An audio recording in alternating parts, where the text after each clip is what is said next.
সবাইকে, কেমন আছো সবাই? আশা করছি সবাই অনেক ভালো আছো, সুস্থ আছো। আমার নতুন একটা ভিডিওর সঙ্গে সকলকে জানাই অনেক স্বাগত। ঘুম থেকে আমি উঠেছি কিন্তু অনেকটা আগে, তবে খাওয়া দাওয়া করা এখনো পর্যন্ত হয়নি। বাবা কিন্তু সকাল সকাল বাজারে গেছিল, বাজার থেকে নিয়ে এসছে কি, দাঁড়াও তোমাদেরকে দেখাই। এখানে আছে দেশি মুরগি, কারণ সকালবেলাই হচ্ছে বাবা বলে গেছিল যে আজকে দেশি মুরগি হবে, কারণ আজকে আসছে অনেকেই। তো কে কে আসছে না আসছে পুরো ভিডিওটা দেখো, তাহলেই বুঝতে পারবে। তো চলো, বাবা আরো কিছু নিয়ে এসছে। এটা ভেবেছি আমি এই কভারটা নিয়ে এসছি, তারপর ভাবলাম না, এটা তো পুরনো ফোনের কভারটা। তোমরা হয়তো অনেকেই জানো, আমি আগে অনেকবার শেয়ার করেছি তোমাদের সঙ্গে আমার যে পুরনো ফোনটা যেটা পড়ে ভেঙে গেছিল কলকাতাতে।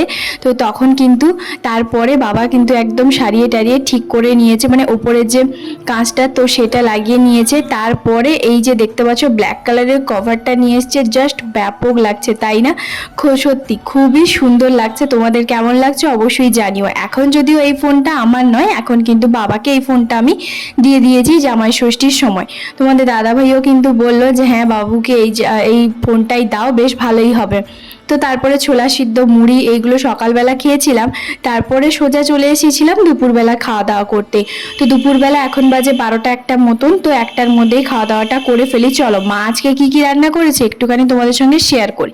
এখানে মা করেছে চিংড়ি মাছের মালাইকারি, যেটা ব্যাপকই লাগে, বিশেষ করে কারিটা বেশি ভালো লাগে। আর কিছু চচ্চড়ি ভাজাভুজি এগুলো ছিল। তারপরে না, ফ্রিজের মধ্যে কোল্ড ড্রিঙ্কস ছিল, তো বাবা বের করে নিয়ে এসছে, আর তার মধ্যে বাবা আর আমি দুজনে একটুখানি চিয়ার্স করে খেয়ে নিলাম। বাবার সঙ্গে না সত্যি এইভাবেই হচ্ছে আমার দুই বোন মিশি, একদম বন্ধুর মতো। মা এখন কোথায় যাচ্ছে দাঁড়াও জিজ্ঞেস করি। লেবু তুলতে যাচ্ছি, বড় মেয়ে আসছে। তোমরা তো নিশ্চয়ই শুনতে পেরেছো যে আমাদের বাড়িতে আজকে কে কে আসছে। হ্যাঁ, আজকে দিদি, জামাইবু, বাবু, ছোট মামা সবাই আসছে। কেন আসছে, কিসের জন্য আসছে, ভিডিওটা কন্টিনিউ দেখো, তাহলেই বুঝতে পারবে। আমাদের গাছে হচ্ছে এই যে লেবু দেখতে পাচ্ছ, আমি কিন্তু টাইটেলে দিয়েছি আমরা লেবু চুরি করছি না গো, একদমই লেবু চুরি করছি না। এটা আমাদের নিজেদের বাড়ির হচ্ছে গাছের লেবু, ভীষণ হয়, প্রচুর হয়, জানো তো, প্রচুর লেবু হয়। এটা আমার ঠাকমা লাগিয়েছিল। এখান থেকে এই লেবু গাছে অনেকেই হচ্ছে তোমার বলে নিয়ে যায়, আর কিছু জন তো চুরি করে, হচ্ছে তোমার চুরি করেই নিয়ে যায়। তো যাই হোক, নামটা আর বললামই না। তো চলো, এখন জানো তো আমি লেবু পাড়ছি, মানে এটা একটা বিশাল ব্যাপার। তার কারণ কেন জানো তো, সত্যি কথা বলতে আমি ওই গাছে পাড়াপাড়ি কোনো কিছু এগুলো আমার দ্বারা সত্যি হয় না। বাবা পেছন থেকে হচ্ছে তোমার দেখছে, আর বাবা বলছে আজকে ছোটকেই দাও, ওই হচ্ছে আজকে লেবু পারবে। সত্যি কথা বলতে একটা লেবু পারতে আমার তো অবস্থা খারাপই হয়ে যাচ্ছে, একে তো কাঁটা, আর বিশ্বাস করবে না, এখানে না একটা দুটো যে যোগ আছে সেটা আমি জানতাম না। তো তার কারণে হচ্ছে মা আমাকে ঝুড়িটা দিয়ে দিয়েছে, আর বলছে তাহলে তুই পার। একদিকে আমি পারছি, একদিকে ভালো। বাবা বলছে তোমার মায়ের হচ্ছে হাত পাবে না, তো ছোট ছোট লেবুগুলোই হচ্ছে তোমার তুলবে, তুমি যে বড় বড় লেবুগুলো হচ্ছে তোমার তোলো, বড় বড় হাত যেহেতু লম্বা লম্বা, তো সেই কারণেই হচ্ছে বলছিল। আর আমি এই যে দেখতে পাচ্ছ এক একটা লেবু প্রায় 10 মিনিট ধরে তুলছি, এরকম একটা অবস্থা। তা আবার মা এত হাসছে, কি আর বলবো, লেবু তুলছি না কি করছি আমি সত্যি বলে বোঝাতে পারবো না, কারণ কাঁটা আমার ভীষণ ভয় লাগে। একটা দুটো তো পুরো লেগে গেছে। তো যাই হোক, মা এক একটা বলছে, আর অনেকগুলো লেবুই কিন্তু তুলবো, যখন ইচ্ছা খেতে হয় তখন কিন্তু খেয়ে নিই। ওই যে বললাম আমি এদিকে আসি না, কারণ আমার যোগকে না প্রচুর ভয়, প্রচুর, মানে এত বিরক্ত লাগে আমার ভীষণ, মানে জাস্ট ইরিটেট, মানে আমার ঘেন্না লাগে যাকে বলে। আমি যে বলছি আমার যে কেমন লাগছে তার কোনো ঠিক নেই। শেষ পর্যন্ত এখান থেকে যাওয়ার পরে না একটা যোগ আমার পায়ে বসছিল, সে যে কি চিৎকার করেছিলাম, সেটা যদি ভিডিওটা বানাতাম না তাহলে তোমরা দেখতে সত্যি আমি কতটা পরিমাণে বিরক্ত হয়ে এই যোগ থাকলে। কারণ বাবা পেয়ে সে ঘর থেকে একদম ছুটে এসছে, বাবা ভেবেছে সাপ টাপ কিছু একটা। তারপরে যোগটা হচ্ছে পায়ের মধ্যে দুটো আঙুলের মধ্যে হচ্ছে তোমার ছিল। তারপর বাবা আবার যোগটাকে বের করে নুন দিয়ে হচ্ছে তোমার মেরেছে। তো যাই হোক, এদিকে লেবু তো প্রায় অনেকগুলোই পেরেছি, গাছে প্রচুর লেবু হয়েছে। আর যখনই কেউ আসে তখনই কিন্তু গাছ থেকে লেবু দেওয়া হয়, কারণ ওই যে বাড়ির কাছে লেবু আর কতই বা বাবা মা খাবে, তাই না? তো বাবা বলেছে এবারে আমি যখন পাকুড়ে যাব তখন কিন্তু নিয়ে যাব, তো ওই জন্য। আর এখানে দেখতে পাচ্ছ একদম একদম নিচে নিচে কত লেবু হয়েছে, ভীষণ ভালো লাগে লেবু দিয়ে, কিন্তু আমার শরবত খেতে বিশেষ করে বেশি ভালো লাগে। তো এখন লেবুর সিজন যেহেতু, খুব ভালোভাবে লেবু হয়েছে। আর সাইডে দেখতে পাচ্ছ পুরো কলা গাছ, মানে যখন ইচ্ছা কলা পাতার পাতুরি, তারপরে হচ্ছে তোমার কলা গাছে হচ্ছে তোমার ভাত খেতেও কিন্তু দারুণ লাগে। চলো এখন কতগুলো লেবু তুলেছি এখন গুনে দেখি তো। দুটো তিনটা চারটা পাঁচটা ছটা সাতটা আটটা নটার মধ্যে সবচেয়ে ছোট এইটা। এবার আমি মাকে বললাম বিজোড় সংখ্যা তুললাম, যে মা বলছে কোনো অসুবিধা নেই, ঝুড়ির মধ্যে তোলা হয়েছে বেশি করে যাতে হয় সেই কারণে। চলো এবারে হচ্ছে লঙ্কা তুলতে যাওয়া হচ্ছে। বাবার জুতোটা পরে নিয়েছি, এই যে দেখো আমার এই জুতোটা দেখো কাদা হয়ে গেছে। সেটা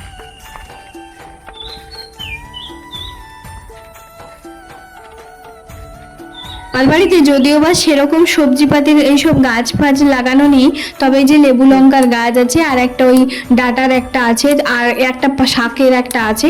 তো ওই রকমই হচ্ছে তোমার দু চারটা মতন আছে, খুব একটা বেশি কিন্তু লাগানো নেই, যেহেতু বাড়িতে অতটাও কেউ সবজি সেরকম খায় না, খুব অল্প।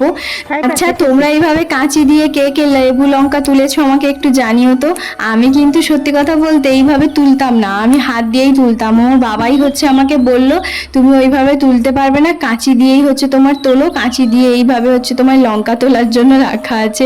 তো সেই কারণেই হচ্ছে কাঁচি দিয়ে লঙ্কা তুলছি। সত্যি কি কাঁচি দিয়ে লঙ্কা তোলা হয়? আমি কিন্তু জানি না, তোমরা জানিও তো অবশ্যই আমাকে কমেন্ট করে।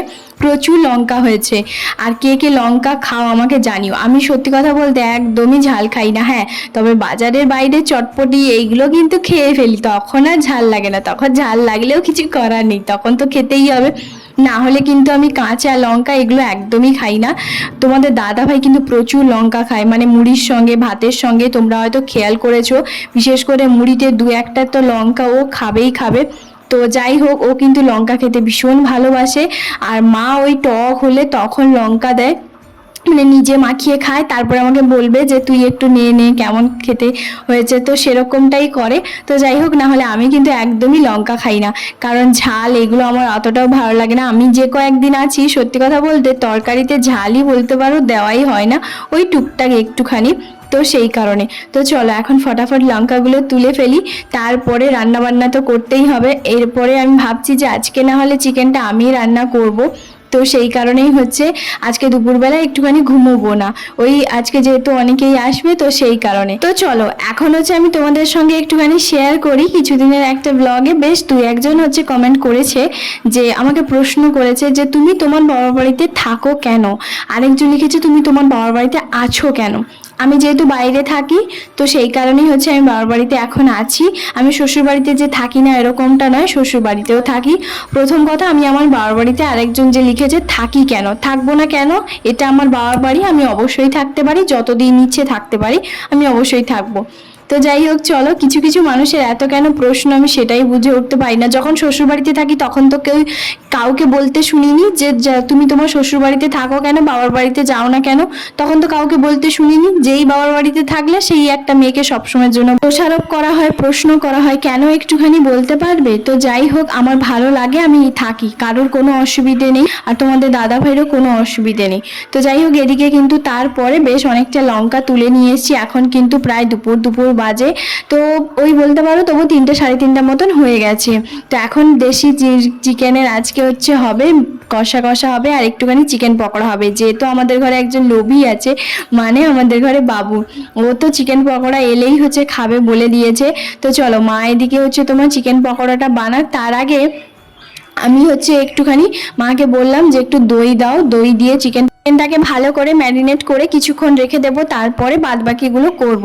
তো এখানে দেখতেই পাচ্ছ মা কিন্তু ভালো করে হচ্ছে এখন চিকেন পকোড়ার জন্য সমস্ত কিছু রেডি করছে। কি কি দিচ্ছে না দিচ্ছে যদি তোমরা জানতে চাও অবশ্যই আমাকে কমেন্ট করো, আমি কিন্তু তোমাদের সঙ্গে রেসিপিটা শেয়ার করে দেবো, চিকেন পকোড়ার রেসিপি। তো যাই হোক, এদিকে কিন্তু বাড়িতেই হচ্ছে আমাদের বাড়িতে সবসময় চিকেন পকোড়াটা কিন্তু বাড়িতেই বানানো হয়, কারণ মা কিন্তু ব্যাপক চিকেন পকোড়াটা বাড়িতে বানায়। দোকানের চিকেন পকোড়ার চেয়ে আমার মায়ের হাতে চিকেন পকোড়া সত্যি সুন্দর হয়। তো এখানে দেখতে পাচ্ছ তারপরে পেঁয়াজটাকে ভালো করে গ্রেট করে নিচ্ছে। এরপরে কিন্তু মা দেখতে পাচ্ছ এখানে চিকেনটাকে ম্যারিনেট করা হয়ে গেছে, আলুটাও ভেজে নিয়েছে। তার ফাঁকে আমি কিন্তু মায়ের সঙ্গে গল্প করতে করতে মশলাটাও ভালো করে কষিয়ে নিয়েছি। মশলা কষানো হয়ে যাওয়ার পরে চিকেনটাকে তারপরে দিয়ে দেবো। তারপরে যেভাবে হচ্ছে তোমার চিকেনটাকে বানাই ঠিক সেরকমটাই করব, যেহেতু এটা দেশি মুরগি, তো দেশি মুরগি কিন্তু একটু ভালো করেই কষাতে হয়। তো যাই হোক, সেই জন্য আজকে করছি। কেন জানো তো, কারণ হচ্ছে মাকেই আমি বললাম যে আমাকেই দাও, আমি রান্নাটা করি। যেহেতু ওরা আসবে সবাই, তো সেই কারণে একটুখানি বসে গল্প আড্ডা এগুলো তো কথাবার্তা হবে, তো সেই কারণে মাকে বললাম একটু তাড়াতাড়ির মধ্যে রান্নাটা করে নিই। রান্না বান্নাটা করা থাকলে না বাড়ির সবার সঙ্গে একটুখানি এলে মানে কথা বলতে সুবিধে হয়। আর এরপরে দেখতে পাচ্ছি ছোটো মামাও চলে এসেছে। ছোটো মামাকে 3 পিস হচ্ছে তোমার রাজভোগ দিয়ে দিয়েছি। ছোটো মামার সত্যি কথা বলতে এটাই বলছিল, চিকেনটা না জাস্ট ওয়াও হয়েছে, মানে এত অসাধারণ হয়েছে বলে বোঝাতে পারবো না। ছোট মামা আমার এতটাই প্রশংসা করলো, আমি সত্যি অবাক। বললো ধাবা বা হচ্ছে তোমার রেস্টুরেন্টে ঠিক যেরকম চিকেনটা বানানো হয়েছে মানে খাওয়া হয় ঠিক সেরকমটাই হচ্ছে তোমার চিকেনটা খাচ্ছি বলে মনে হচ্ছে। সত্যি এতটা প্রশংসা শুনে আমি তো পুরো একদম অবাক, সত্যি ভীষণই ভালো লাগলো। আর ওখানে দেখতে পাচ্ছ এটাই হচ্ছে আমার ছোট মামার জায়গা। ছোট মামাকে চেয়ারে দাও, টেবিলে দাও, যেখানেই দাও না কেন, ওই যে নিচে যে একটা ভালো করে বাবা কার্পেটের মতন বিছিয়ে রেখেছে ঠিক সেখানে এসে বসে পড়বে। এর ফাঁকে তারপরে চলে এসেছে এখানে, দেখতেই পাচ্ছ 8:30 মতন বাজে। দিদি জামাইবু বাবু চলে এসেছে।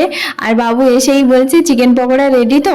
হ্যাঁ, তোমাদেরকে তো বলাই হলো না ও যে ওরা কেন আসছে। কেন জানো তো? কারণ যেহেতু জামাই ষষ্ঠীর সময় অনেক কিছুই তো খাওয়া দাওয়া হয়েছে, তার মধ্যে দেশি মুরগিটা কিন্তু খাওয়া দাওয়াটা হয়নি, মানে ওটা লিস্টে থাকলেও ওটা হয়নি। তো সেই জন্য আমাদের ঘরের বাবু তো সে বলেছিল যে এবছর তো দেশি মুরগি হয়নি, আমি তাহলে দেশি মুরগি খাবো। তো সেই জন্য মা বলেছিল যে ঠিক আছে তাহলে আজকেই চলে আয়, আজকেই হচ্ছে তোকে বানিয়ে খাওয়াবো। তো সেই জন্য এখানে দেখতেই পাচ্ছ ওরা কিন্তু সবাই চলে এসেছে। কারণ বাবু আমাদের ঘরে একটুখানি চিকেন মাটন এগুলো একটু বেশি পছন্দ করে, বিশেষ করে চিকেনটা বেশি পছন্দ করে, তা আবার লেগ পিস দেখে। এখানে দেখতেই পাচ্ছ দিদি ওরা কিন্তু নিয়ে এসছে অরুণ আইসক্রিম। এখন তো দেখছি ওরা অরুণ আইসক্রিম ছাড়া কোনো কিছুই নিয়ে আসে না। এটা কিন্তু ওয়াটারমেলন ফ্লেভার, এটা কিন্তু বেশ ভালোই লাগে। তবে আমি সত্যি কথা বলতে এটাই প্রথমবার ট্রাই করলাম, আগে কোনোদিনই ট্রাই করিনি।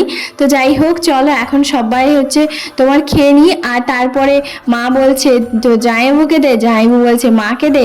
কারণ কেন জানো তো? ওরা জানে না যে আজকে ছোট মামা এসছে, তো সেই কারণে আমার ভাগেরটা তো ছোট মামা নিয়েই নিয়েছে। আর এক পিস হচ্ছে তোমার কম পড়েছিল সেই কারণে। আমরা এসেছি তাই জানতে পেরে কি ভালো মন্দ নিয়ে এসেছি খাওয়ার জন্য।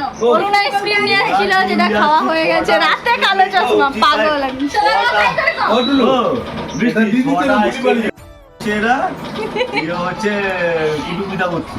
ছটা আইসক্রিম নিয়ে এসেছি 6 জনে। এখানে যে বসে আছেন জানেন এক্সট্রা এক্সট্রা। আমি ছোট মামা দিদি যখন থাকি না একসঙ্গে তখন এত চিৎকার চেঁচামেচি হয়, এত কথাবার্তা হয়, সেখানে তোমরা কারোর কথাই শুনতে পাবে না, না বুঝতে পারবে। যাই হোক ওদের সঙ্গে কথা বলার পরে তারপরে চলে এসেছি এখানে কিন্তু মা কি করছে একটুখানি দেখতে। ওই যে আমাদের ঘরে ছোট সদস্য চলে এসেছে, ও এখন খাবে চিকেন পকোড়া। মা কিন্তু সমস্ত কিছু ম্যারিনেট করে রেখে দিয়েছিল, কারণ যখন ওরা আসবে তখনই হচ্ছে মা এই যে চিকেন পকোড়া গরম গরম ভাজছে। তার মধ্যে ছোট মামাকে একটুখানি দিলাম। ছোট মামা বললো যেহেতু রুটি তরকারি খেয়েছি ওই 2 পিস মতন খেয়েছিল। সত্যি মায়ের হাতে চিকেন পকোড়া জাস্ট ব্যাপক লাগে। দাঁড়াও বাবুকে জিজ্ঞেস করি কেমন হয়েছে। কেমন হয়েছে চিকেন পকোড়া? আমার ফটো ভিডিও দেখে এখন ঘড়িতে বাজে 10টা 10। এখন আমরা সবাই মিলে খেতে বসে পড়েছি। আর এখানে দেখতেই পাচ্ছ আছে হচ্ছে তোমার রুটি, গরম গরম রুটি আছে, আর আছে চিকেন কষা। আর দিদি হ্যাঁ মিষ্টি নিয়ে এসছে। তো সেই মিষ্টি না ওই লবঙ্গলতিকা একটা নতুন একটা মিষ্টি, মানে ওরকম ধরনেরই, তবে সত্যি কথা বলতে আমাদের পটাশপুরে যে লবঙ্গলতিকা মিষ্টিটা পাওয়া যায় সত্যি অসাধারণ। যাইবে একটা নতুন কোন দোকান থেকে মানে অন্য একটা জায়গা থেকে নিয়ে এসছে, আমাদের পটাশপুরে এখানকার নয়। তো সত্যি দেশি মুরগির চিকেন আর হচ্ছে তোমার রুটি আজকের ডিনারে হচ্ছে তোমার এটাই ছিল। ওরা কিন্তু খাওয়া দাওয়া করার পরে রাত 12টা 12:30টার সময় বেরিয়ে চলে যাবে, যেহেতু জামাইবুর কালকে ডিউটি আছে মানে কাজ আছে, আর বাবুর স্কুল আছে, টিউশনি আছে, সেই কারণে। চলো এই যে দেখতে পাচ্ছ এই যে মিষ্টিটা নিয়ে এসছে। তো এই মিষ্টিটা জামাইবুরও পছন্দ হয়নি আর আমারও অতটা ভালো খারাপ লাগেনি। তবে কি জানো তো ওই পুরের মধ্যে ওই মিষ্টিটা ছিল না, নারকেল ছিল না বা ক্ষীরের মতন কোনো কিছু ছিল না, ছিল হচ্ছে তোমার সুজির পাক। তো সেই কারণে তো যাই হোক এদিকে হচ্ছে তোমার লবঙ্গলতিকা এই নতুন একটা মিষ্টি খেলাম, খুব একটা আমার কিন্তু খারাপ লাগেনি, ভালোই লেগেছে, তবে জামাইবু খাইনি। তাহলে চলো বন্ধুরা আজকের ভিডিওটা কেমন লাগলো অবশ্যই একটা কমেন্ট করে জানাতে একদম ভুলবে না। দেখা হবে আবার একটা নতুন ব্লগে। সবাই খুব ভালো থাকবে, সুস্থ থাকবে। Tata, good night.